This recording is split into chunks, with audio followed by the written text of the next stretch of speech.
I was Death gonna go to that row, I was gonna cancer, go to that motherfucking death row bullets. chair, a motherfucking hero. That's why I was gonna go to a motherfucking hero to all the real in the world. Over 10 loved ones gone. Addiction, and all of it before he even hit 40. They tried to execute him for a body he didn't catch. They basically, when I went in there, I was just like, I want my lawyer. They would tell we got you on 8 murders and all this shit. I want my lawyer. The jury took 36 minutes. This is the tragic fate of Boosie and how he beat death row. Real talk. Some people face death once and spend the rest of their lives shook, trying to recover from that single close call. But Torrance Ivy Hatch Jr., the man the streets know as Boosie, Marlo Mike was sentenced to life without parole, right? Yeah. Did they talk about the tattoo Yeah. in court? So apparently Mike has a tattoo that says, "Yo, Boosie, who next?" Yeah. And they used that in the courtroom? has stared death in the face so many times it's like the universe had a personal vendetta against him. This isn't just a story about a rapper who caught a few losses along the way. This is about a man who faced execution by the state, who went to war with cancer, who survived bullets. I think they should have learned from me with that. Like, man, in my case, they played 2 days of straight music. Yeah, I remember. You told me. And I just feel like it shouldn't be done because, it's a freedom of speech, Who buried more friends and family than most people will ever meet in their entire lives. I said, and it affects the jurors. Mm-hmm. Because my prosecutor I said this clear. I said, Marlo Mike up in the back seat begging for about it. And I saw the jurors' face. They was like, and it seemed like it affected it more than the pins on the towers and all that. And I was looking like, damn. And somehow, against all odds, he's still breathing. But to really understand what Boosie survived, we have to start with the moment that should have been his final chapter, the murder trial that landed him on death row. I used to sip 2 pints of codeine, 32 ounces of codeine a day. In October 2008, when Pimp C died, I was sipping more.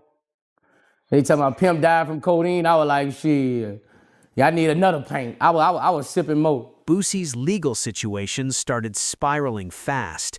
East Baton Rouge sheriff's deputies pulled him over and found marijuana, other substances, and a firearm.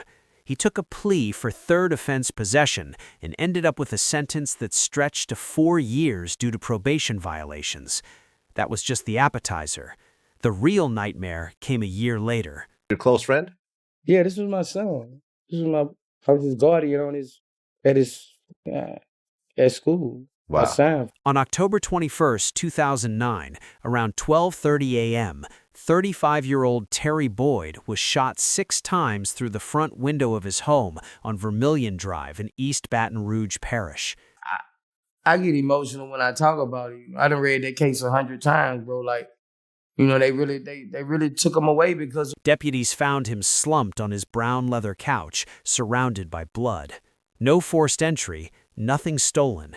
The hit looked clean, almost professional. he was gonna take the stand probably 2 months after I got in jail. I knew he was gonna testify for me. He had already wrote me letters saying, why he did it. He was fucked up. He's sorry. He would never catch the stand on me. I already knew I was coming home whenever I went to trial 3 months into my... What made the case explosive was the connection. Boyd was the brother of one of Boosie's children's mothers. That link became the backbone of the prosecution's case. Boosie wouldn't even got indicted in New Orleans on this evidence. Because it was Baton Rouge, it was different. Yeah, it was, he was like, I had a unanimous verdict. After less than an hour of deliberation, some say 36 minutes flat, the jury came back with the verdict, not guilty. I mean, I got found guilty in 36 minutes, not guilty in 36 minutes. Oh, that's an open and shut case. Yeah, that's all. On June 17th, The stand at all? He took the stand on me. For me, though.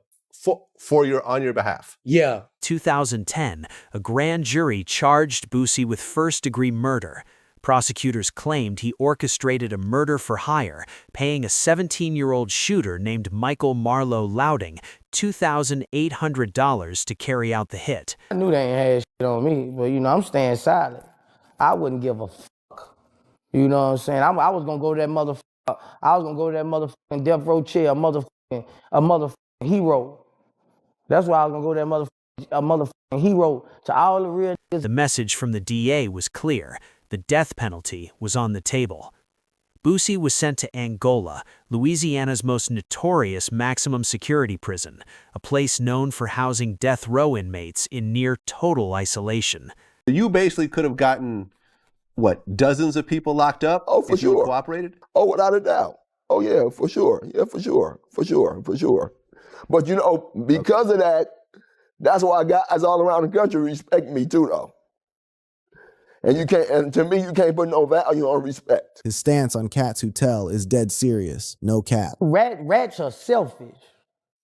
Rats are selfish motherfuckers because when you rat, your kids will have to face this when they go to school. Especially when you're a big figure. You don't think about the people that's going with your family. All you think about is yourself as you getting out of jail. Rats are selfish. They don't think about they baby. Locked in the hole day after day, he lived with the very real possibility that he would never see the outside world. The prosecution leaned on three main pillars. Yeah. So you know guys like this growing up. Yeah. Shit, my co-defendant killed 9 people. He got convicted of that? And admitted to it. Wait. He was Marlowe Mike's taped jailhouse confession, phone records allegedly linking him to Boosie's studio, in the most damaging piece in the court of public opinion. It's a sad situation, you know, because, you know, he on a murder charge for, you know, killing my best friend too, you know. Bleak? Yeah. Oh, that's why you don't talk to him. Yeah. I'm sorry for your loss. A tattoo on Marlowe Mike's body that read, "Yo Boosie, who's next?" next to an image of a chopper. Then they went even further. They put Boosie's own music on trial. Matter of fact, he left me about this much, and when I got out the car, he left it to me. And bro, that first sip of that Sprite, man, that was everything to me. And after that, Lyrics from songs like 187 and Body Bag were played for the jury as if they were confessions, not art. Street poetry twisted into evidence. Boosie watched jurors' faces as prosecutors read his bars out loud, trying to turn creativity into motive. But there was one thing they didn't expect: the truth. whole city on codeine. I put my whole city on codeine. I had an operation of codeine from Jackson, Mississippi to Mobile, Alabama. 24 years ago, man, I was moving heavy codeine. Every time you came to my house, I had a refrigerator, my own refrigerator full of codeine. You can't see nothing in it. I'm telling you the truth, lad. I'm not this no cap. The trial began in May 2012 at the 19th District Court in Baton Rouge. Nearly 30 witnesses stood the stand. The state believed they had an airtight case until Marlowe Mike testified, and he told the truth. All this was around the same thing. So got sugar diabetes, and I'm filling my body with all this codeine. Which is sugar. With my sugar. So I was going to the hospital. They even had my own room, 535. No. You actually named the room 535. I had my own room at the lake of the lake, to where every time I went, they knew what room I would go to. All hospital. And you could have easily. All I do when I come out, I quit. You could have went out like Pimp C. I used to say I quit. I quit. Every day I used to say I quit. Soon as I get mad, Vlad, I go back to nobody could tell me nothing. Nobody could tell you. Well, no. And that's, I mean, that's a problem. That's a problem in and of itself. Yeah, I was headed for destruction. Yeah, you know, when you have nobody to listen to. And I'm popping pills. He recanted his confession, saying detectives pressured him, threatened him with the needle, and fed him lies about bounties on his head. He looked the jury in the eye and said Boosie had nothing to do with the murder. This wasn't a shock to Boosie. Months earlier, Marlo Mike had sent letters apologizing, explaining why he lied, promising to make it right. I was still popping pills. I was popping X, sipping syrup, smoking weed, putting the syrup on my cigarettes. All my clothes had holes in them from burnt cigarettes, from the syrup dropping off the... The defense pointed out the obvious: no DNA, no eyewitnesses, no physical evidence. Only circumstantial connections and the word of a witness who had already admitted he lied. Boosie didn't even take the stand. His lawyer knew the case was weaker than it looked. In fact, he told Boosie straight up, with this evidence, the case wouldn't have even made it to indictment in New Orleans. I mean, you don't want to say it out loud, but what you're describing is a junkie. And that's okay because you're over it now. Yeah, but you gotta. I was drawing in there, bro. Throwing up. Diarrhea, bro. Because, syrup is heroin. Yeah. It's a liquid heroin. Yeah, liquid heroin. Yeah. If you piss test for heroin and somebody piss tested who has syrup, same thing. It's going to show up as the... After 36 minutes of deliberation, the jury returned the verdict: not guilty. But freedom didn't come immediately. Boosie still had years left on his drug sentence. He wouldn't touch the streets again until March 5th, 2014, after serving 5 years total. That feeling no more, I don't want that feeling of I don't want that feeling of withdrawal, I don't,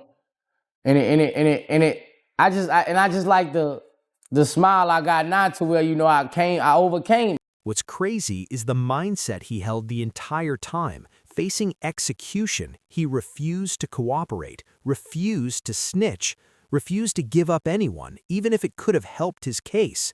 That was never an option.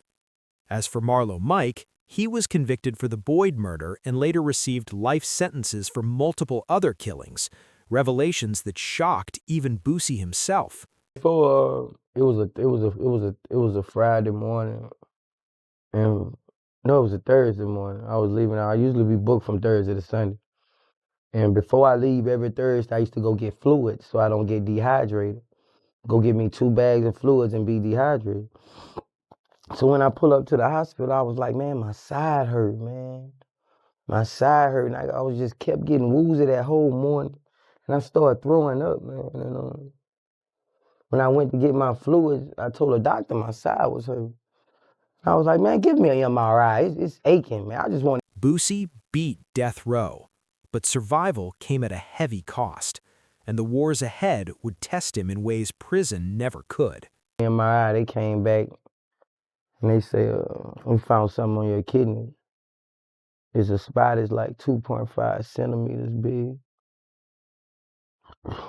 They said they'll have the test ready 2 hours. They came back, told me it was kidney cancer, renal cell carcinoma. And I told them, let's go back down there. It can be wrong. So we went back down there, got another test, got another specialist to come from Stockbridge. Because to understand how Boosie ended up facing the death penalty, you have to understand where he came from. And the real miracle isn't that he faced all that adversity. The real miracle is that he survived long enough to face it at all. Going in that mirror, looking at my body and seeing my boneless structure, man. I used to cry, man. I used to be like, I punched the window. I used to be so mad because it took all my weight. I saw a girl at the gas station and she didn't even notice me. I ain't even want to come outside. I just stayed in the studio, man. It affected me, It affected me so bad, bro, because I was angry on how I was just looking off this cancer, man. Cancer is nothing to play with. The only thing that finally broke the addiction was the bid itself. Locked up at Angola, completely cut off from his supply, Boosie had no choice but to quit cold turkey. No tapering, no help, just 7 straight days of pure hell. Full-body withdrawals so brutal that even years later, just remembering that pain is enough to keep him from ever touching the stuff again. As far as my health, I'm healthy because after cancer, I lost 42 pounds, man. I lost 42 pounds after my surgery. I got cancer, I had surgery in in 2.5 weeks. When I had my surgery, I lost 42 pounds, man, fighting that cancer. You know, now I done gained 27 back.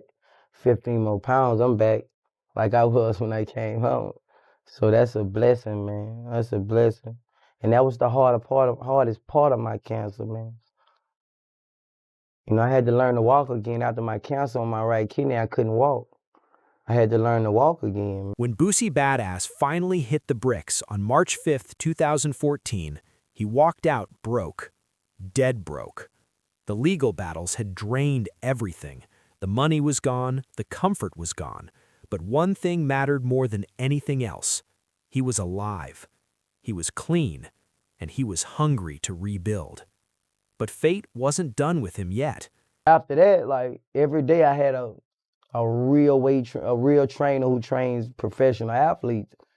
And we started from curling fives, man. Like, you know, like I used to have tears in my eyes when he worked me so hard, man. Shout out to my trainer, Ryan.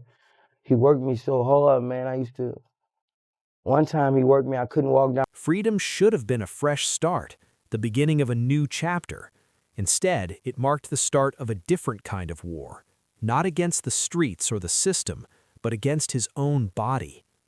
In November 2015, just as Boosie was finding his footing again with music and business, he got hit with devastating news: kidney cancer. He was only 33 years old. That bitch a hero. I was gonna be on every project wall in the motherfucking world because I stayed silent. Yeah, I don't know nothing. Yeah.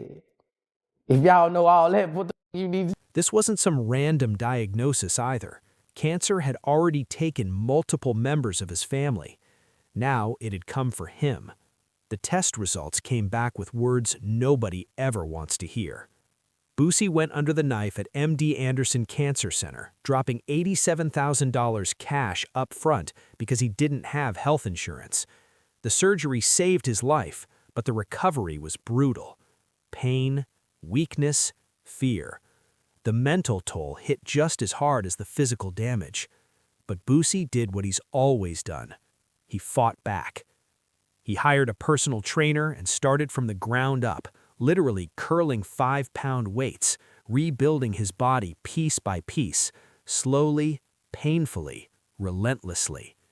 In May 2023, after 8 long years of checkups and monitoring, Boosie announced the words nobody thought he'd get to say: cancer-free. He had beaten death row. He had beaten cancer.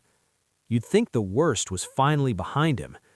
Then came the bullets. On November 14, 2020, his 38th birthday, Boosie was shot in the leg outside Big T's Plaza in Dallas, where he was attending a vigil for his close friend Mo 3, who had been killed just days earlier. Between the gunshot wound and his diabetes, doctors feared he might lose the leg. But this wasn't his first time under fire. Boosie has spoken openly about being shot at multiple times, real shootouts where bullets missed him by inches, situations most people wouldn't survive once, let alone repeatedly. Then, in April 2025, he was involved in a serious car accident in Atlanta. The crash left him with chest pains that wouldn't go away. Later, doctors diagnosed him with left atrial enlargement, a heart condition that increases the risk of irregular heartbeat and stroke. And through all of this, the losses never stopped stacking up. His father died when he was 13. His older brother was killed in a car accident. His grandmother passed in late 2021, and just weeks later, his grandfather followed. 2 uncles, 2 aunts, and more friends than he can even count. Boosie estimates that over 110 people close to him have died, most of them due to violence. He's honest about the mental toll, the PTSD, watching bodies drop since childhood, decades of trauma that never really fade. But he doesn't go to therapy. Instead, he just keeps pushing. And through everything, one thing about him has never changed. When asked why he never cooperated, even when facing the death penalty, his answer has always stayed the same. That was never an option. In January 2026, his federal gun case wrapped up with time served, supervised release, community service, and a $50,000 fine. Once again, he dodged the worst, but not with scars. His story is a warning about the real cost of the street life. His survival is proof of how far resilience can take a person, and his ongoing struggles remind us that some paths, once set in motion, are almost impossible to fully escape. Thanks for watching. If you enjoyed this video, click one of the videos on your screen now for more stories like this.